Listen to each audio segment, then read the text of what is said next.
Good evening, grave robbers, and welcome back to the television graveyard. We are your TV necromancers, Lara Prince and Noah Houlihan. We have come here tonight to examine the spirits of past television shows, including some that could be resurrected, should be resurrected, and which should just stay doomed. This is a podcast in which we'll analyze the history, the hype, and the aftermath of shows that ran only one season or only one episode. With me as always is TV's Noah Houlihan. He has a cherry. I hate cherries. I am dying because The Wind is practically a paid actor in this episode. It is a stormy night here at Stay Doomed Studios. So if you happen to hear some gusts of wind that I failed to edit out of this, it's because nature itself does not want us to record this episode. I think nature itself is offended by this as much as I am. We missed out on releasing a Christmas episode. Happy New Year! This will be released on New Year's Day if all things go to plan. To plan! And this was suggested by our wonderful Discord. This is finally the long-lost Who's Your Daddy? I would have loved a lightning strike just then. Like a... We would like to apologize to the Discord for blaming them for Hip Hip Parade.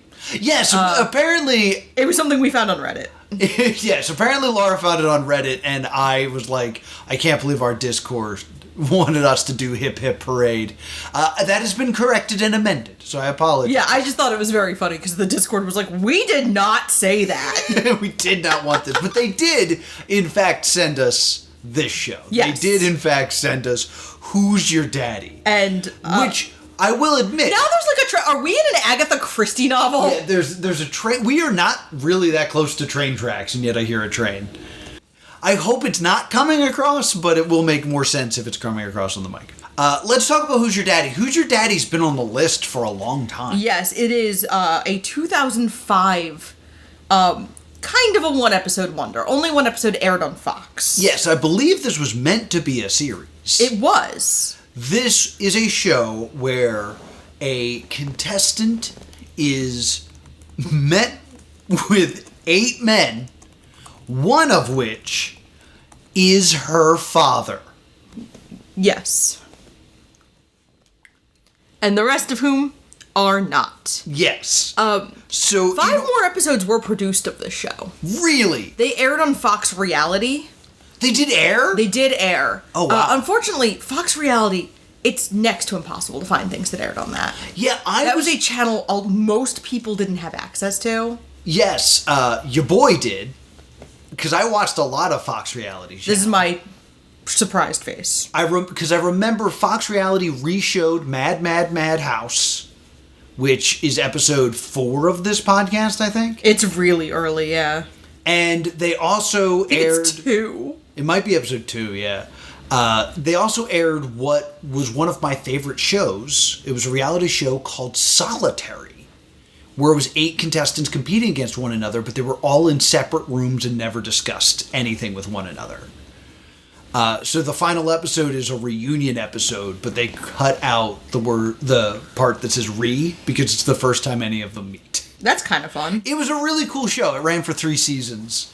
So I'm surprised to hear that Who's Your Daddy ran in its entirety on this show. But for the longest time, this was lost media. Yes. And then the episode that aired on Fox was recently found, and that is what we reviewed. Yeah. So this is the story of one woman's search to pick out her father and win $100,000. I was adopted when I was 6 weeks old. And the records were closed. It was through a welfare agency that I was adopted. Separated a lifetime from one another, does the bond between parent and child still exist? Would this child, now a grown woman, know who her father is if she were to meet him in a crowd? Tonight, we're going to put her to the test. 8 men. TJ, your dad's standing right in front of you now. One of them is her father. I'm your dad. I'm your dad. I'm your dad. I'm your dad. I'm your dad. To tell you the truth, I'm scared to death. Can she solve the mystery? This guy. Yeah. Or him. Yes. Do we want to talk about, like, the construct? Like, how the game is set up? As a whole, sure. Yes. So the way it will work is there will be a series of challenges, are the wrong word, happenstances. A series of scenes? Of scenes where she will talk to these people. She will then narrow the group by half. Yeah. She'll be like, I believe that these 4 could be my father, and these 4 I do not believe are my father. And if she gets the group right, she is continuing to compete for $100,000. If she gets the group wrong, it goes to 75 to 50 to 25. Yes. So she, is at risk of losing $25,000 with a simple mistake. And I believe this to be true. If she guesses the wrong man, he wins the money. I think that's the encouragement for the fakers. Yeah, because it's gross. Because, well, what I imagine...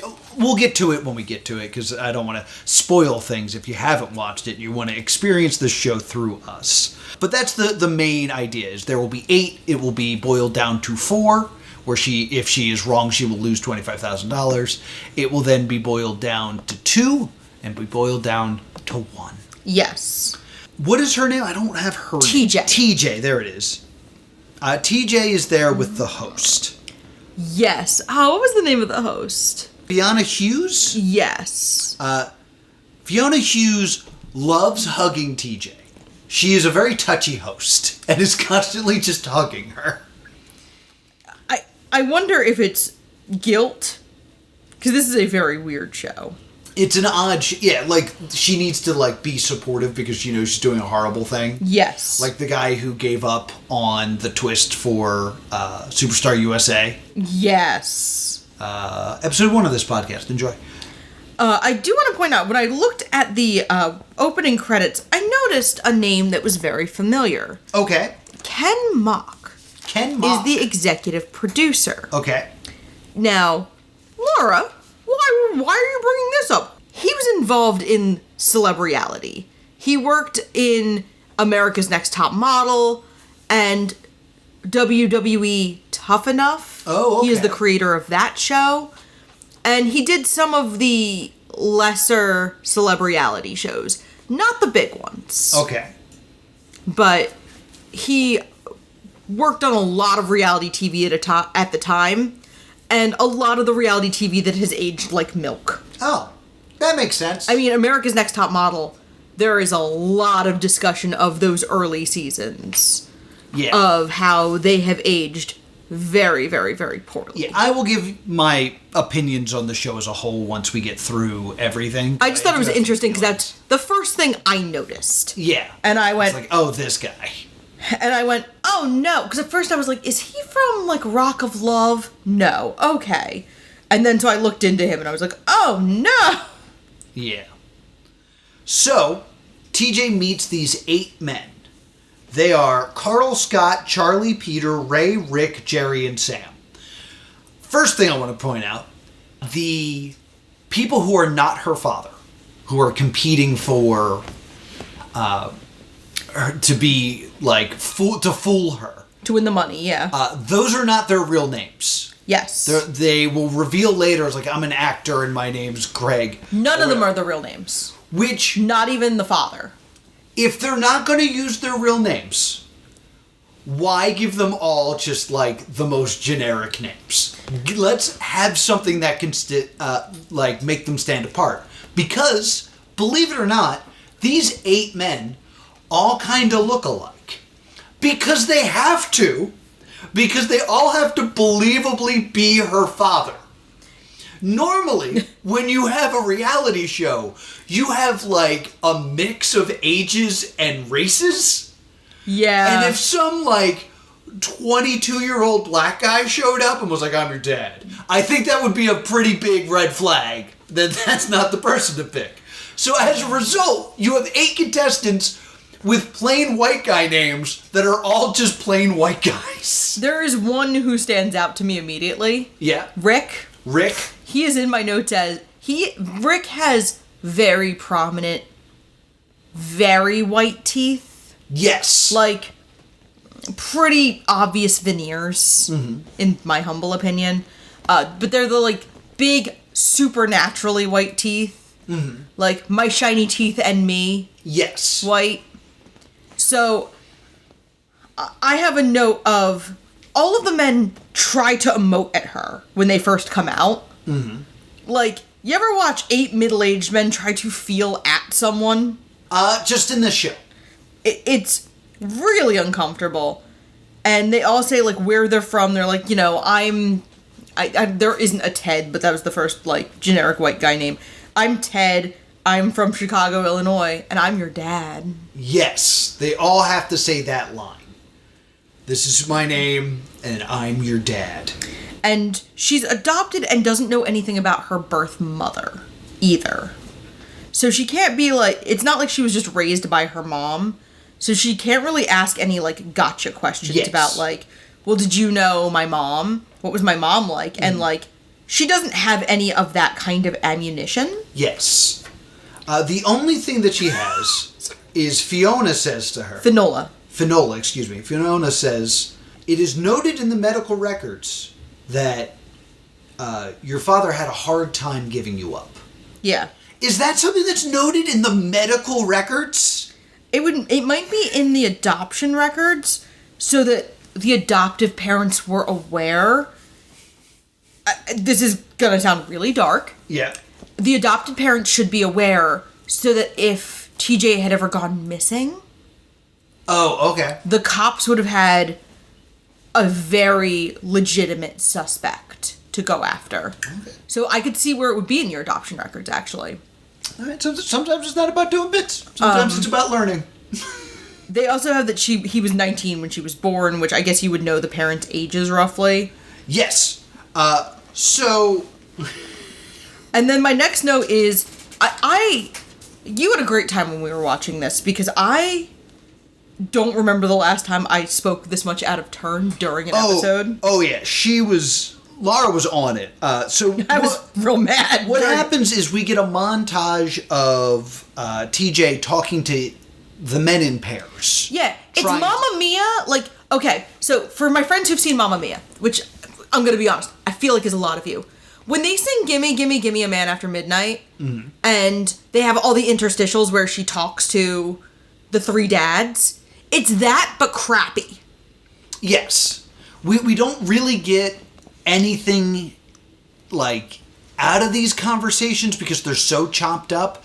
It is basically all 8 men saying, listen, I'm very honest. It's just them repeating that they're honest, even though 7 of them are actively lying to her. No one has any charisma. Yes. Which I actually think is a very interesting choice. Because anyone who's too outwardly charismatic might seem like an actor. Yeah, that's true. That's true. And you don't want to seem like an actor.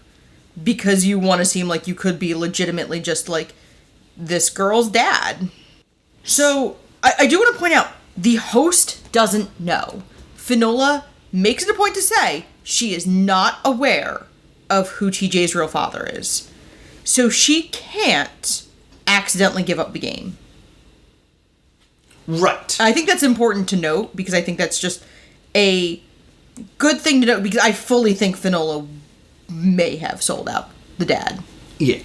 As they're talking and they're getting all these, like, honest things, there's a moment where there is, like, an impassioned speech about, you know, how I'm seeing my little girl for the first time. And we get a talking head with TJ. It's done like the killer in Whodunit. Kind of, yeah.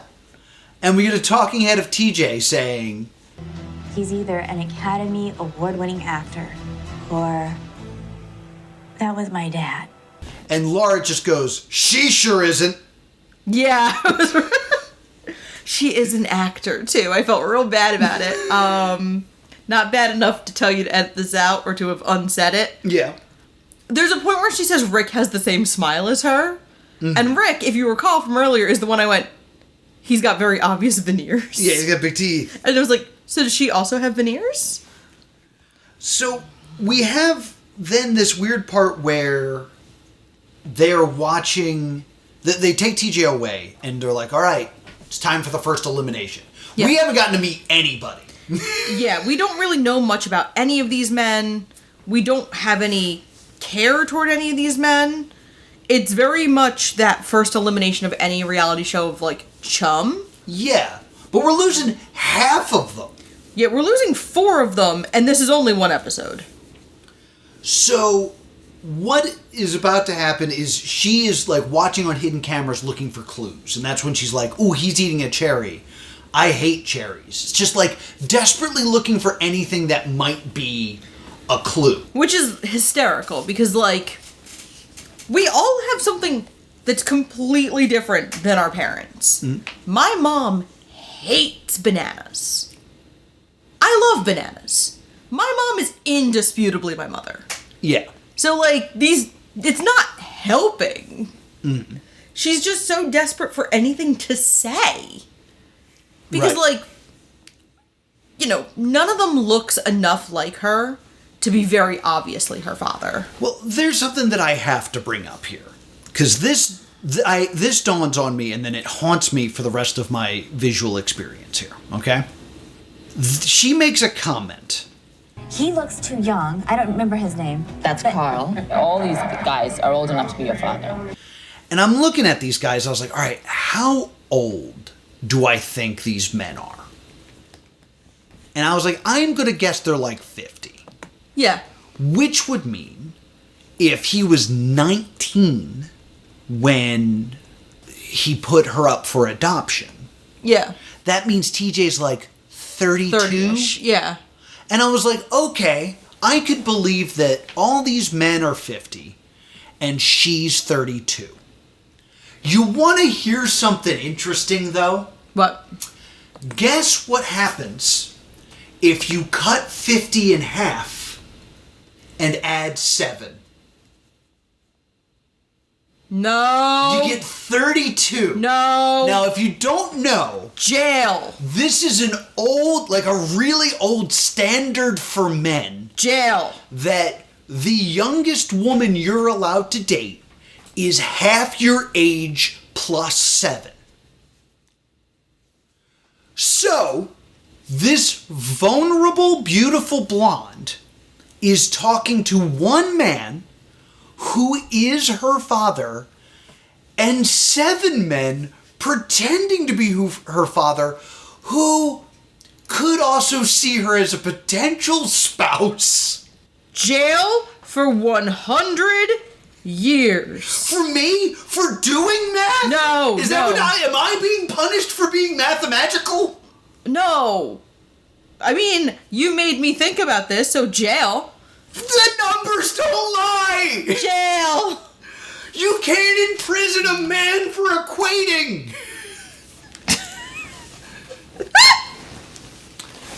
You can get that t-shirt, You Can't Imprison a Man for Equating, at staytuned.com/. Yeah, right after I finally make the B-roll Gators merch.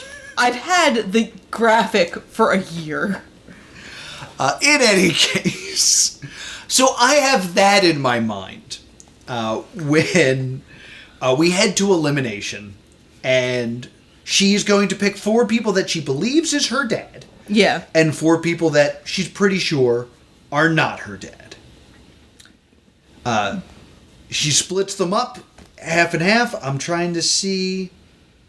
She keeps Carl, Charlie, Scott, and Super Veneer Rick. Yes. And Charlie is visibly trying to cry. yes. Like, this man is working so hard to emote. And Community theater hard. it turns out that she is correct, and her father is within the 4 people that she kept.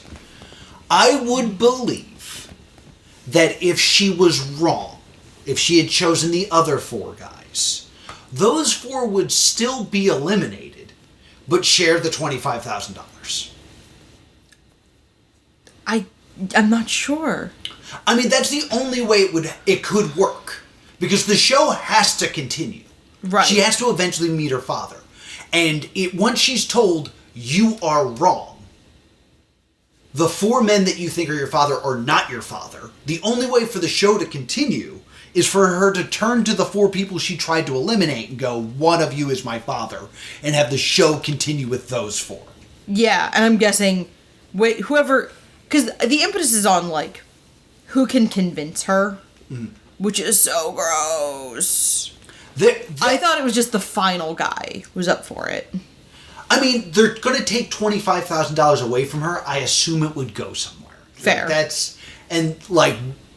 We do not hear anything about how the men are going to get paid if she is wrong in this moment. So that is my theory of what's going to happen. This is when I think one of the grossest lines happens.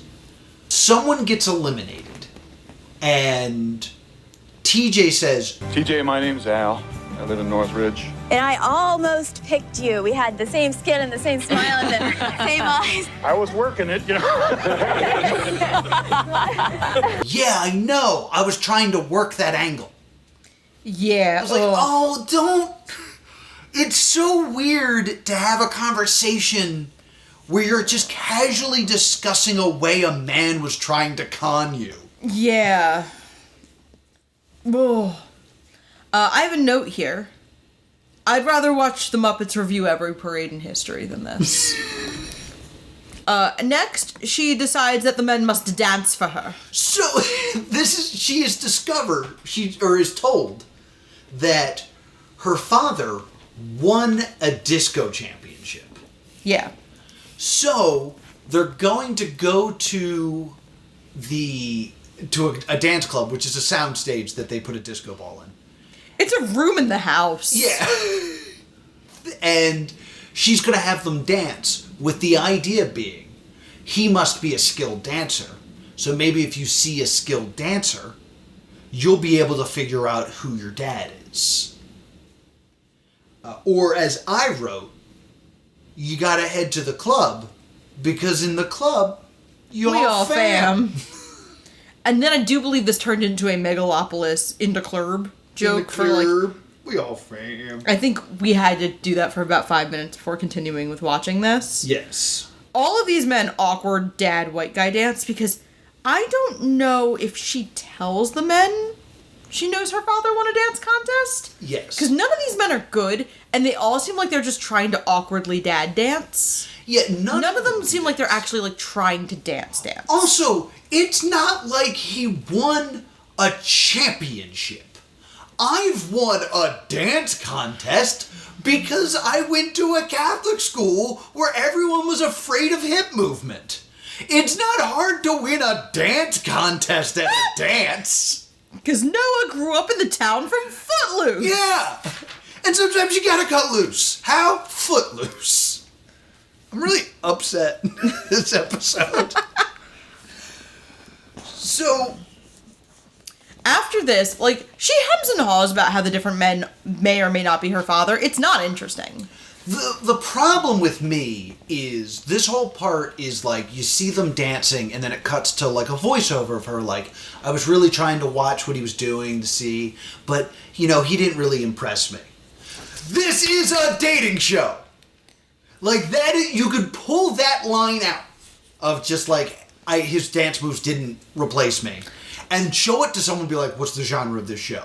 Be like, oh, it's clearly a dating show. It's filmed like a dating show. Somebody would have called this like Dilf Island or something. Yeah, it looks exactly like a dating show. She's quite clearly younger than they are, but like, yeah. And then we have my favorite scene in this entire godforsaken show. Yes. It's 2005, my dear friends. So she has a conversation with her father with the newest, most happening way of communication, instant messenger. Oh, yeah. And she says, tell me what I need to know. I called you sweetheart the very first day I met you. She asks about her birth mom. They're not still together. All the answers are very vague because they don't want I Am Guy to paint the contestants into a corner. Like, she couldn't be like, hey, tell me your favorite animal and mention him tomorrow and I'll know you're my dad. Yeah, they can't scam the show that way. Yeah, it can't be like, hey, mention squid tomorrow and I'll know it's you. Yes. The thing that makes me laugh is that we see an older man in shadow typing, but they did commit to reality here, because we watch this old man hunt and peck type. Yeah. And it's amazing. He's not great at computer. And, like, they split up when he got back from Vietnam, and he says something where he kind of, like, complains about the dance lessons. And Yeah, I'm gonna get you back for it or something. And he said she realizes Rick complained about the dance lessons, and now she thinks it's him. Oh, no, she does say, I would love to have a copy of that conversation forever. Because then the next thing out of my mouth was, you know, printers existed in 2005. Yeah, it's so easy to have a copy of of a web chat. Luckily, we've invented ways to hit save. And then she talks about Scott and his teeth, and she goes, like, you know when someone's had their teeth fixed.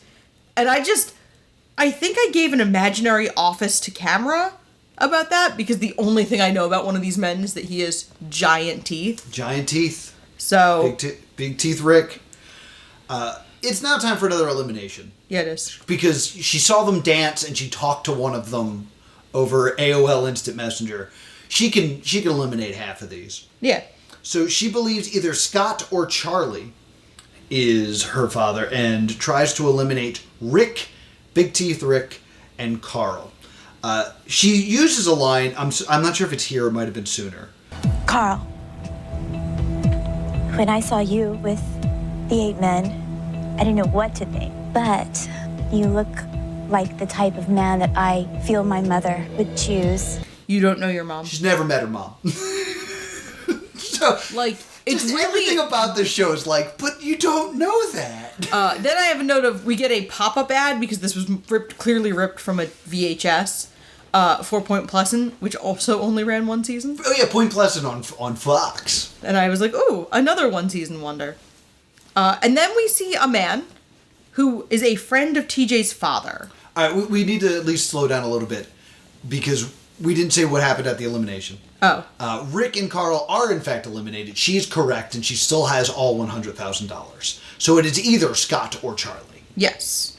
Oh, and they all give her, like, weird fatherly advice when they leave. Yes. Despite the fact that, like, we know they're not the dads. It's just like, you know, they all leave and say Be something. yourself, sweetie. Be yourself, like, I hope you get what you need out of this experience. Because now you're just a creepy old guy. You have no connection to this woman. Unless she's interested. I'm telling you, this was a dating show. Then this. Oh, you get. This, I only get madder in my notes. oh, it's an upsetting show. So they get this interview with the guy Don, who knows her dad. Yeah, it's her dad's And friend from high school. Explains that her dad was a wrestler and her mom was a cheerleader, and they decided to give her up when he went to Vietnam. And she says, it never occurred to me he could have gone over. And I went, he said he was in Vietnam in the chat last night. Yeah. That's why she needs a copy of the conversation. She's not good at retaining. It made me so angry. So we're then going to have these one-on-ones, these like really intense one-on-ones where she will spend personal time with both of these men and try to figure out who her father is. First up is Scott. Scott shows up with a plushie. Laura's all about it. Yeah. He is emotional. He is crying. And he says... We questioned it, believe me. We... So she wanted to keep me too, honestly. Yes.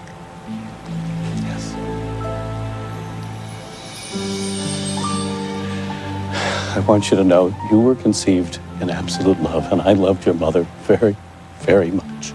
There wasn't a day that went by that I didn't think about you and regret what we did. Are you serious? I started looking for you because, well, I I know, I looked for you too. I did. Like almost. well, you found me. And Laura says, Scott is either her father or the worst person. If Scott is not the father, he should be beaten with a rock.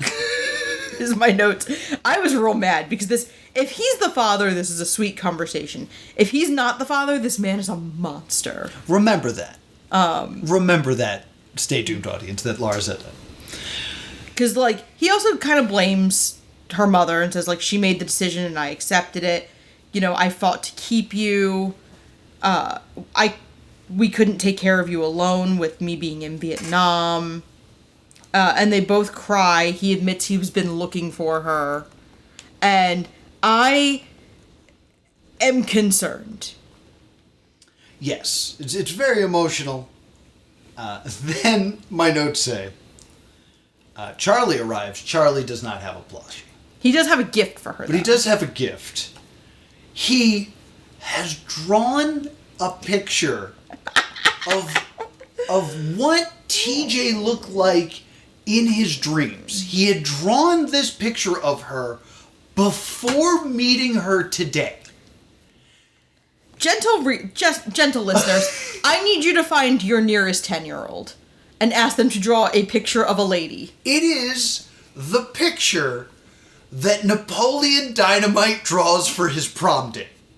That is what is drawn here. And I lose my mind. Yeah, if you ask your nearest, like, niece or nephew who's around 10 years old, please draw a lady. This is probably really close to what you're gonna get. Yeah, it's what you look like in my mind's eye, and me. His mind's eye looks like a 5th grader. Yes. So after these two very emotional moments, she is now has to pick who she believes is her father. And they're like, okay, your father's behind this door. And they, like, backlight him so you can't see him. Yeah, like, no matter who she chooses, it will be her father who walks out the door.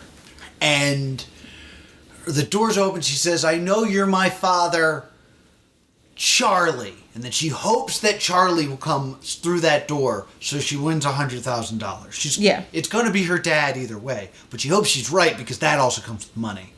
And it is Charlie. Yeah, which is nice. But now we need to take a quick pause because that means it's not Scott. Evil. So here's the funny thing to me about this. For the longest time, the only clip of this show we had was the conversation between Scott and TJ. Because Scott put it up on his YouTube to show what a great actor he was. Evil! Like, for the longest time, whenever you watched a Watch Mojo list about, like, wild reality shows you won't believe actually happened, this was the clip that was shown because this was the only thing that existed on the internet. Number 8. Who's your daddy? Meeting the father you've never known can be an incredibly emotional and personal experience. A little nervous. I know you are too. And I didn't realize you didn't know that. Because I was just like, no, it's definitely not him. We knew this. No, I didn't realize that that's what... I had seen the clip, but I had not at that... For reality shows in particular, I try to minimize the research I do ahead of us actually watching it because I want a real experience watching it. Yes. I don't want to know who wins. Of course. So we have this lovely reuniting moment between daughter and father, and Scott's just kind of there. Yeah. Like, that means Scott's not your father, and Scott's like, yeah, I'm not your dad, TJ. Please forgive me. And Laura goes, no! I don't have that in my notes. I do. I have it in mine. You just went, no! Oh, no, I'm not going to forgive you. Actually, I have a lot of things in my notes right now. What's in your notes? Monster! He begs forgiveness. I do not forgive. Perhaps TJ and her $100,000 forgives, but I do not forgive. So they hug and cry. Like, Charlie messes it up. Like, Charlie also messed up facts. Like, he mentions being, like, him and her mom being 17 and 18 when we know he was 19. Yeah. He said something about, like, not sure if he was going to be able to get LEAP. Like, the kind of slight confusing factual inaccuracies that were possibly thrown in to make it seem like he might not be. I mean, I think he's talking about when they met when he says 18. Yeah. And then he has her when he's 19, I think. But yeah, there's this nice kind of touching reunion. Then she meets her half-siblings. Yeah, she has 3 half-sisters who awkwardly hug this crying grown woman. It is the awkwardest group hug. And anytime there's a hug, the host also has to get some in there. It's like, I don't know this woman and she's my half-sister and I've never met you before. But I guess we're hugging? Okay. And then he furnishes her with some pictures of himself and her mother. Yes. Because she had not had any pictures of her mother. Yes, and they are not still together. Yes. So she's not with, like, the mother's not his wife at this time or anything like that. But... Yeah, because those are her half-sisters, not full sisters. The host then says, would you like to meet your mom? And TJ's like, yes. How great would it have been if 8 women walked out? One of these is your mom. And as I'm having that thought, her mom comes out and they're like, so happy to meet. And they have the exact same voice. So did you have to go through a lot when you had me? How do I say? That kind of time period, the thing to do was the unwed mother's home. Like, I was like, oh, there would have been no competition. This wouldn't have been a show. She looks and sounds an awful lot like her mother. Who I have, Bobby Jean is still very pretty. So good for her. And even, like, Charlie's daughters are not immune to, like, the emotion. The older one tears up a little bit. The youngest one is like, why am I here? Is this Mamma Mia? Can I have a snack? And then, like, the final, like, sign-off is TJ being like, you know... People say that once you find your birth parents, that there's a void inside you that gets filled up. And I went, who says that? Who's like, oh, she's adopted. You know, she's one of those void kids.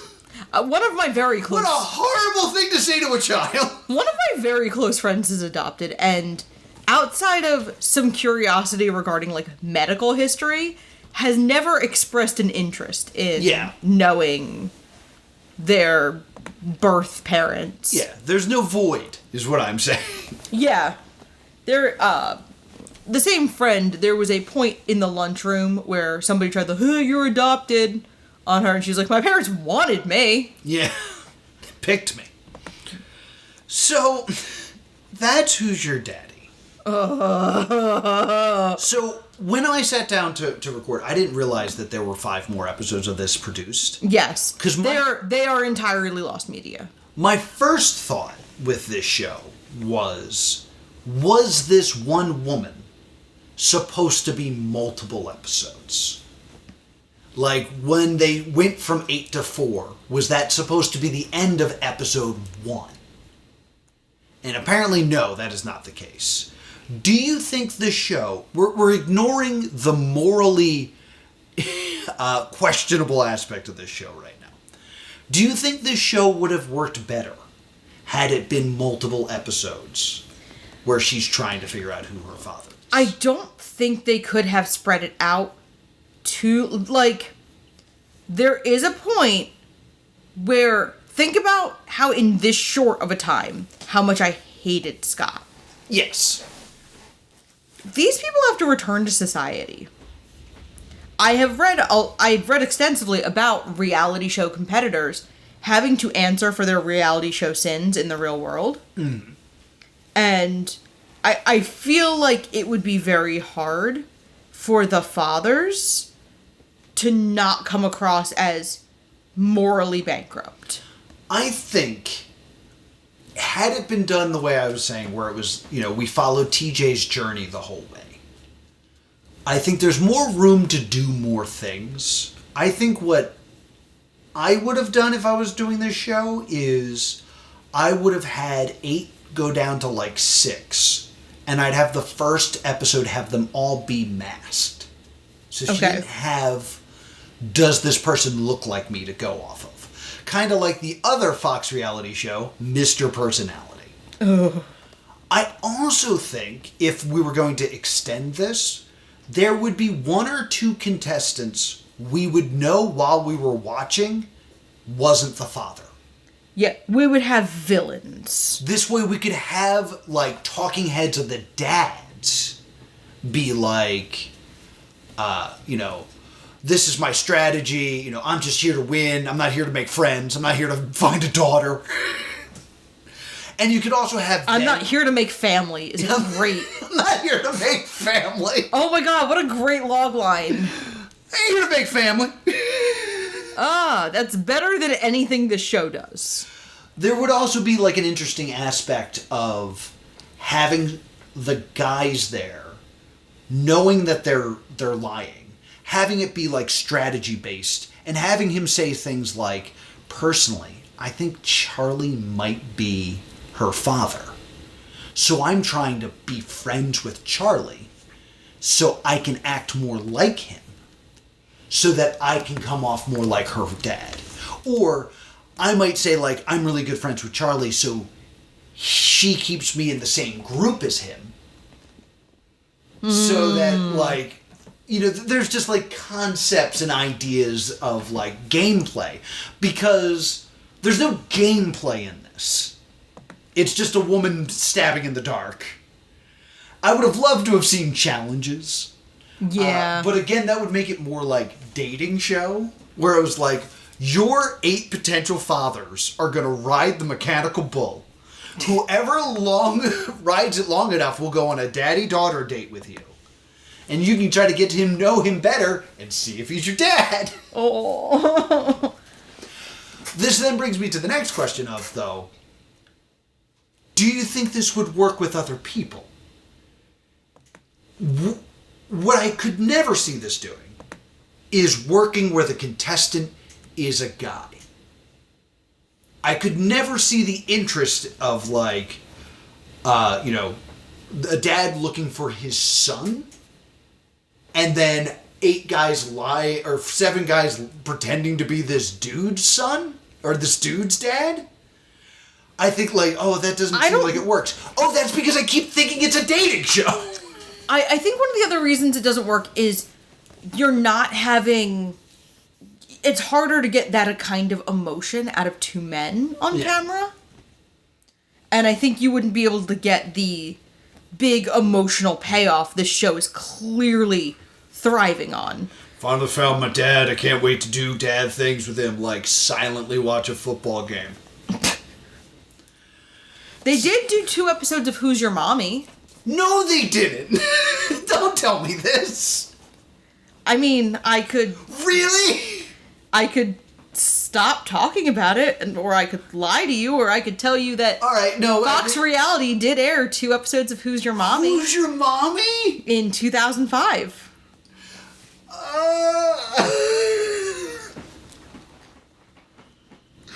See, I felt so much better when what I thought had happened with this show is they were like, hey, well, you know what would be kind of cool? If it was a girl trying to figure out who her dad was out of like 8 guys. Yeah, that sounds pretty good. And then they started filming it and they were like, ew. I mean, we already paid for the cameras and stuff, so we should probably finish this. But then we should all, like, take showers and never talk about this again, right? We'll air it as a special. That's how I chose to believe this went down. Yeah. The fact that there are multiple episodes of this that apparently did air is mind-blowing. And same host. Of course. She needs her hugs. Yeah, she's a British soap actress. Yes. They did run off the remaining episodes still back in 2005. They were aired on Father's Day as a marathon. Per week. Amazing. Yeah, it didn't do well. Most people were very turned. Even by mid-2000s reality standards, this was deemed lower than low. So this is, like, historically something that I need our audience to kind of understand. The reality TV boom happened in 2000. This is when the writer's strike happened, and we were desperate for, like, content. This is when the first season of Survivor happens. Yeah. This is when the first season of Big Brother happens, and I believe 2001 is when The Mole happens. Which are just, like, these kind of, like, reality show juggernauts of, like, oh my god. Like, reality show's the thing. Yeah. So everybody rushed out to make a bunch of reality shows in the early 2000s. Yeah, 2000 through, like, 2004 is really the Wild West. And, like, this is where, like, in early 2000, 2001 is when we're getting, like, The Bachelor. Yeah. As well. Like, we're getting these shows that's just like, oh, people really like reality TV. The Amazing Race. Let's do The Amazing... Yeah, let's maybe it's they run around in pairs and all this other stuff. By 2004, it all became, how far can we go? Yeah, because we have to push this and push this and push this. 2004 is also Boy Meets Boy, I believe. Boy Meets Boy, like, I'm pretty sure Who's Your Daddy is out in a post-Joe Millionaire world. I believe you're right, because I believe Joe Millionaire is 2003? Early 2000? 2003. Yeah. Yeah, I'm so good at things. So, like, it very much became this kind of, like, arms race of, like, okay, Survivor, yeah, whatever, they're on an island. Oh, okay, yeah, Big Brother, there's just a bunch of people in the house. We have to go a level further and further and further and further. And, like, we've seen that with Big Brother in that the show that's called Big Brother resembles nothing of the show that took place in 2000. Yeah, the first season of Big Brother is absolutely insane. Yeah. Like, that almost ends in a friendship where all 6 people are like, I don't think this is mean. Maybe we should all walk out together. That almost happens in the first season of Big Brother. And people try to reach the house in a way that they're unable to do in later seasons. Like, people try to contact the people in the house by, like, throwing stuff over the fence. They were constantly sending air riders. Or Skyriders. Not Skyriders, the planes with the banners. Yeah. Like, over the house and things like that. Insanity. But it became this thing of, like, okay, we've done that. How do we go a step further? And this is, like, towards the end of just, like, we have to push this envelope as far as we can. Because I believe there's another television special that we can't find called, like, Dude, Seriously, I'm Gay. Where it's, like, 2, like, jock bros for $1 million trying to convince their family they're gay. Like, we are just in the how outlandish can we go. Yeah. This is when, like, we're seeing things like The Swan. The Swan. What was it? To Tell the Truth. Not To Tell the Truth. What was that? The one where you're hooked up to the lie detector. I'm not sure. I forget what it's called. It's not To Tell the Truth. But yeah, it's like, this is peak reality show car crash TV. Yeah, this is peak, like, reality shows are garbage without any artistic merit era. Yeah. And this is like the peak of it. And, like, in the end, it's just not a very good show. Yeah, it's... the conceit was a little much for most people to take. Mm-hmm. people were a little more willing to accept, like, oh, all of these fame-hungry twits deserve each other. Yeah. But when you throw in, like, oh, this poor woman who doesn't know where her dad is. Yeah. Like, if you, as a TV network, wanted to be like, hey, we're going to do a show where we reunite adopted women with their biological fathers, that's a show in itself. You don't need to do this reality show hoopla. No, and per Wikipedia, at least one market did not air the show. Yeah, it's pretty bad. And aired, like, a Newsline adoptees documentary instead. Yeah. It's rough. Yeah, it's rough. So, anything else to add before we give this one a verdict? There was some controversy because of TJ's career. TJ herself was an actress. Yes. And had done some more adult fare, if you will. Yeah.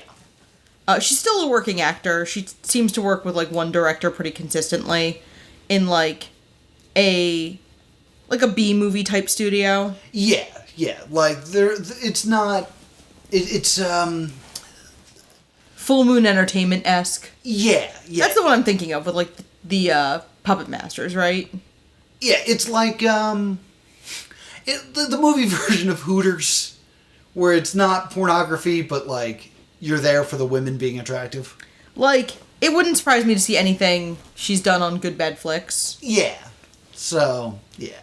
But she had done at least one more significantly adult film, and there was a lot of backlash on her because of that. Right. In a way that I'm like a little astonished by even then, because I think that isn't really relevant to the narrative at all. But that was one of the major things that came away with this, as well as a relative distaste for the concept. It didn't do well in the ratings. People were pretty turned off by it. It was marketed to be significantly more salacious and interesting than it was. It's frankly a bit boring. Yeah. Granted, you can't kind of say that in an advertisement. Like, coming to Fox. Frankly, a bit boring. A woman tries to figure out who her dad is. It's not great. Followed by the chamber chair. Oof.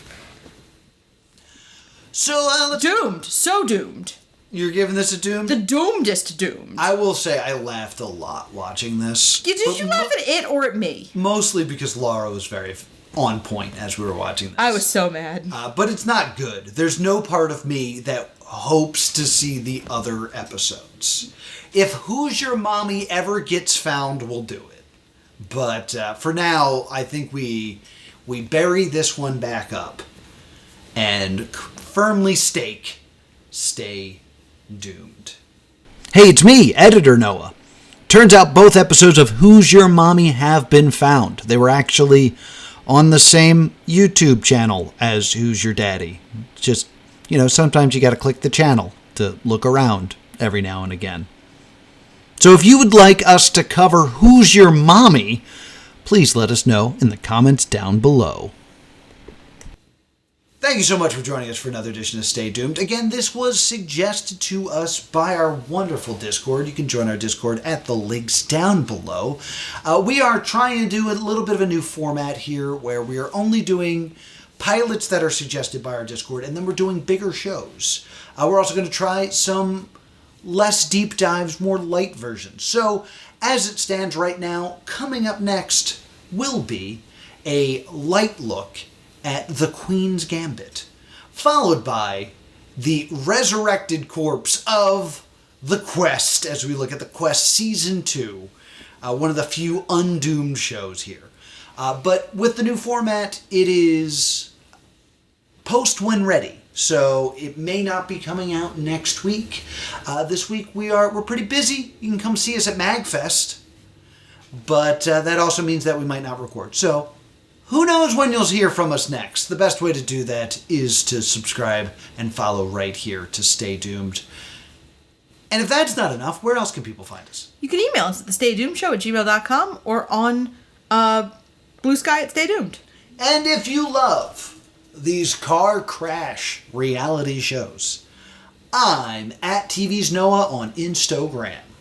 If you're just like still real mad about this, I'm Laura Crane on Blue Sky. Until next time, stay doomed.